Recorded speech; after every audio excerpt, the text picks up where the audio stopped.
Hi friends, കാന്താരി അച്ചാർ എങ്ങനെ ചെയ്തെടുക്കാമെന്ന് കണ്ടാലോ. ആദ്യം ഒരു കടായി വെച്ച് ഉലുവയും കടുവും കൂടെ നമുക്കൊന്ന് നല്ല വറുത്ത് ഒന്ന് പൊടിച്ച് മാറ്റി വെക്കാം. എന്നിട്ട് അല്പം എണ്ണയൊഴിച്ച് അതിലേക്ക് കടുകും അതുപോലെ തന്നെ അരിഞ്ഞു വെച്ചിരിക്കുന്ന വെളുത്തുള്ളിയും കൂടെ ചേർത്ത് ഒന്ന് മൂത്ത ശേഷം അതിലേക്ക് ഇഞ്ചിയും നമുക്ക് കറിവേപ്പിലയും കൂടെ ചേർത്ത് കൊടുക്കാം. എന്നിട്ട് അത് നന്നായിട്ടൊന്ന് മൂപ്പിച്ചെടുക്കാം. ഒന്ന് മൂത്ത് വരുന്ന സമയമാകുമ്പോൾ നമുക്കതിലേക്ക് കാന്താരിയും കൂടെ ചേർത്ത് നന്നായിട്ടൊന്ന് വഴറ്റിയെടുക്കേണ്ടതായിട്ടുണ്ട്.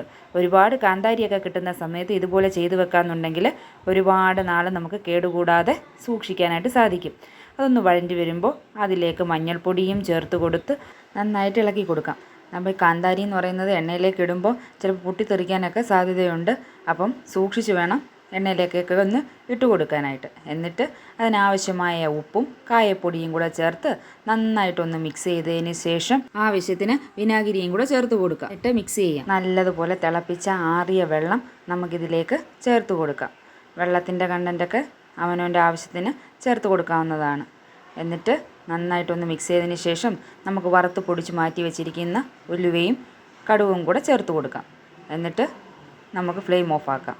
ഇത് എത്ര നാൾ വേണമെങ്കിലും കേടുകൂടാതെ ഇരുന്നോളും. ഇഷ്ടമായെങ്കിൽ ലൈക്കും ഷെയറും സബ്സ്ക്രൈബും ചെയ്ത് സപ്പോർട്ട് ചെയ്യാനും മറക്കല്ലേ. താങ്ക്